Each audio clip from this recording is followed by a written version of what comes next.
Assalamu alaikum wa rahmatullahi wa barakatuh. Sauti ndogo. Assalamu alaikum wa rahmatullahi wa barakatuh. Alhamdulillahi alladhi ja'ala an-nikaha min atyabil halal wa alzama at-ta'ata 'ala an-nisa'i wa awjaba al-qiyama 'ala ar-rijal فكل راع ومسؤول عن رعيته في كل حال صلى الله عليه وسلم عين الكمال وعلى آله وصحبه وسلم. أما بعد, ndugu zangu, tulihudhuria katika jambo hili kubwa, jambo zuri lenye mvuto wa aina yake. Mashekhe zangu, walimu wa dini hii nzuri ya Kiislamu, Sharifu Abdul Qadir pamoja na timu nzima ya Al-Hikma Foundation, nimepewa fursa niseme chochote juu ya bwana harusi siku ya leo. Sio kwa ujanja wa elimu ama ujuzi nilionao, la, ni mapenzi tu na urafiki na taasisi ya Al-Hikma na sahiba wangu mkubwa Sheikh Nuruddin Kishki, Allah muhifadhi. Ndugu zangu, mabwana harusi, lakini pia nimependelewa nafasi hii kwa sababu mimi bwana harusi kidogo nimekuzidini nyie zaidi, na uzoefu wa ndoa miaka mingi, na ndoa ya wake watatu zaidi ya miaka 16. Kwa hivyo kuna vitu mimi navijua nyie hamvijui, ndio kwanza mmeingia leo. Lakini la kwanza, mabwana harusi, natamani muwajue wanawake. Wanawake hawa Mungu amewapa kipaji tu cha mapenzi, wanajua sana kupenda kuliko wanaume. Kiukweli kabisa, sisi wanamume tunapenda 50-50, lakini wanawake wanajua kupenda mpaka mwisho. Akikupenda anakupenda kweli, haigizi. Sasa basi, jukumu la mwanzo kabisa kwenu ni kuwajua wao wanawake ni kina nani, wakoje. Sifa yao ya mwanzo, wanawake wanasahau mapema mazuri na kuhifadhi zaidi mabaya unayomtendea. Hii ndio sifa ya mwanzo, ila wachache waliorehemiwa na Allah jalla jalalu. Lazima ulijue kwanza hilo, brother, ambaye ndio leo umeupata mke.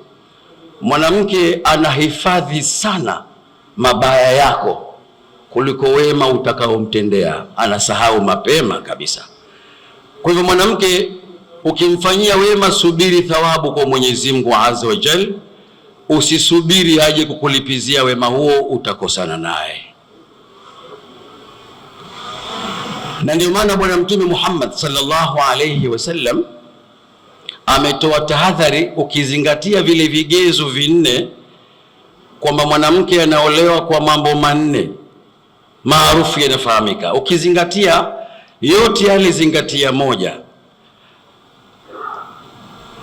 Kwa nini anasemaje? Anasema la tazawwaju nisaa li husnihinna fa asa husnuhunna an yurdiyahunna wala tazawwaju nisaa li amwalihinna fa asa amwaluhunna an tutghiyahunna walakin tazawwajuhunna ala din wala amatun kharmaa kharqaa dhatu dinin afdal. Usioe mwanamke kwa kuzingatia uzuri wake tu.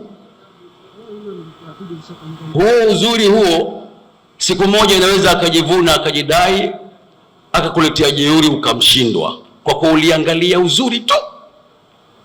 Au usije ukamwoa mwanamke kwa kuzingatia mali yake tu. Kwa mali yake anaweza akaingia kibri, siku moja akakufedhesha, ndoa ikashindikana. Lakini muoe mwanamke kwa ajili ya dini.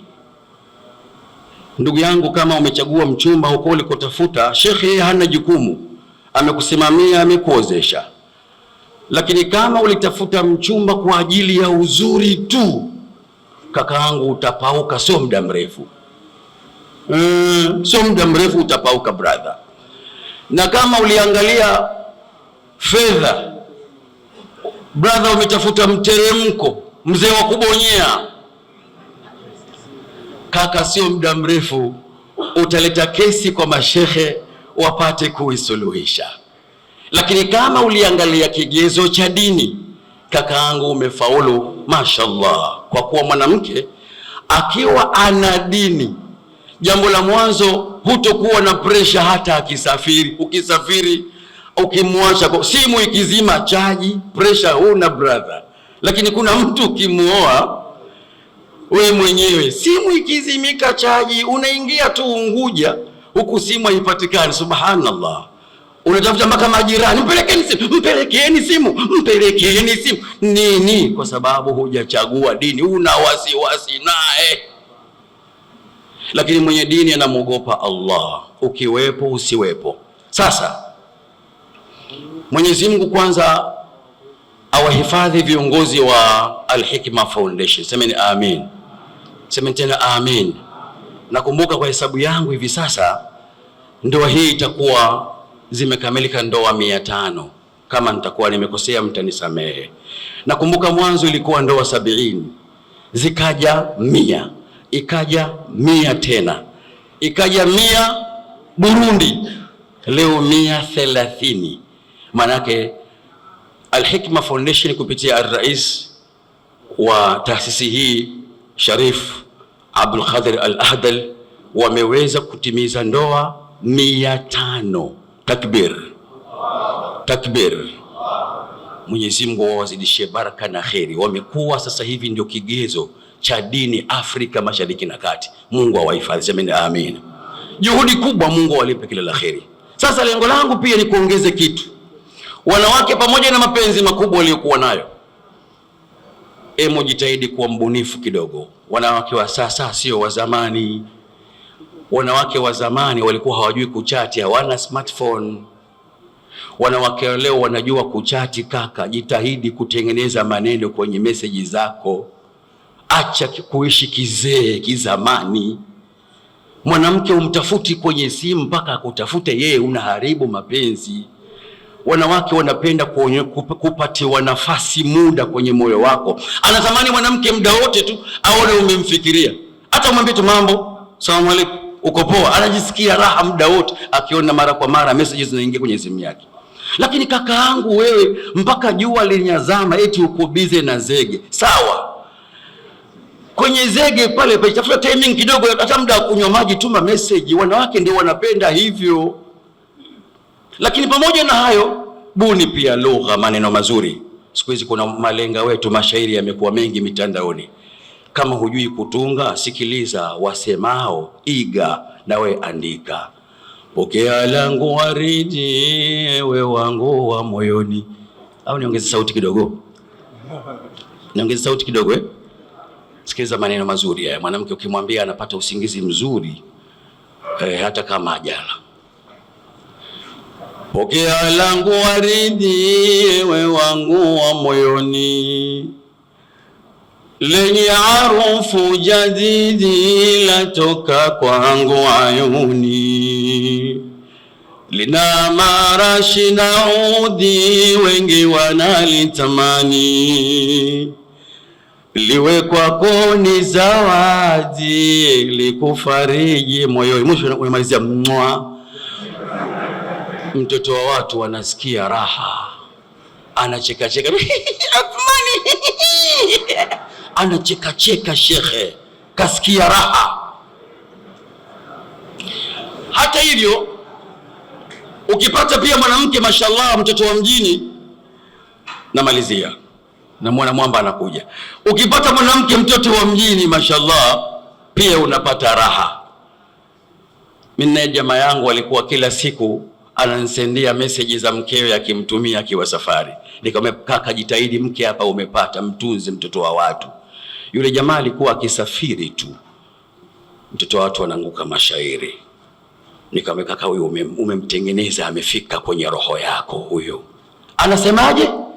Salamu zikufikie popote pale ulipo, mwezio ninaumia, haliishi wewe seko, bado nazikumbukia raha na mahaba yako, na yote tulopeana ya furaha na vicheko. Mwisho naye nampiga busu.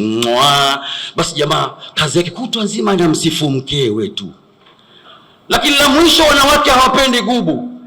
Kuna vijana mnaongea sana. Kakaangu, mwanamke ukiona mtiatia mdomoni mara kwa mara umemshindwa. Mimi Mwenyezi Mungu amenijalia alhamdulillah na wake 3, naishi nyumba moja. Kwa taarifa yako, mimi Sheikh Abdul Khafidh, samahani babangu, ule mchezo mwanamke mmoja anakaa Morogoro, mwingine Mwanza, si wapi, siwezi, tutashindwa. Mimi na wivu balaa. Sasa Mungu amenijalia alhamdulillah, nakaa na wanawake 3 nyumba hii, tunakula sahani hii. Tukikaa kwenye sahani naweza kusema wadogo zangu, kumbe totos, mashaallah, dunia inakuwa nzuri shekhe. Sasa mwanamke ukipenda kumtiatia mdomoni kwa kila jambo, kaka, umeferi. Wanawake mambo mengine unapotezea, mengine unaongea lugha laini tu. Maimuna, hii unaionaje hiyo? Mbona kama hujapatia mimi? Lakini kweli safi, lakini mwanangu kila saa macho yanakutoka. Muda wote nakwambia nitakuumiza, nitakuacha. Na kuna watu maboya hapa, lugha yao kubwa kuacha. Shekhe, hii lugha ukirudia mwanamke anaizoea hii. Siku atakwambia niache, umenitoa kwenye kuti la mnazi, niache, potelea kubago. Wanaume wako wengi. Kwanza katika wanaume, wewe mwanaume kakuumiza hapo. Mwanangu, mwanamke akikwambia hivyo ulali, wallahi ulali. Wanawake Mwenyezi Mungu kawanyima nguvu za kupigana, lakini mdomoni akikuteremshia dongo moja usingizi upate wiki nzima. Wewe mjiulize, kama katika wanaume, wewe mwanaume baba unalala, kumbe unaanzia, kumbe simtoshelezi unaanzia huko wewe. Ndugu zangu Waislamu, inshallah nimpe dakika chache walau kwa mukhtasari niongee na bwana harusi na kuhusieni, jitahidini wake zenu kuwapa maneno mazuri, maneno laini. Mzee mmoja alimwambia kijana wake, jitahidi mke wako mpe nyama ya ulimi, ndio utadumu naye. Kitu kama hujaelewa uliza. Yule bwana mdogo alipotoka pale tu, baada ya harusi kesho yake buchani, nataka nyama ya ulimi nusu kilo. Kapeleka kwake. Mwanamke akasema, mume wangu mashallah, kumbe anapenda ulimi, kamtengenezea fresh roast na mchele kapiga. Kesho yake asubuhi, naomba nusu kilo nyingine nyama ya ulimi. Baba wiki 3 nyama ya ulimi kila siku. Sasa ikatokea hitilafu katika ndoa yao. Walipoenda kwa mzee, asema, kijana wangu, si nilikwambia mke wako ili apate kutulia mpe nyama ya ulimi, unakwama wapi? Kama mzee, babu najitahidi, nusu kilo, siku nyingine kilo, siku nyingine robo. Kusema boya we, kilo nusu kilo nini? Si nyama ya ulimi. Hapana, nilikusudia nyama ya ulimi, maneno mazuri kwa mke wako, kaka yangu, mdogo wangu, ili upate kudumu na ndoa yako. Wallahi, tengeneza ulimi wa hadha. Assalamu alaikum wa rahmatullahi wa barakatuh.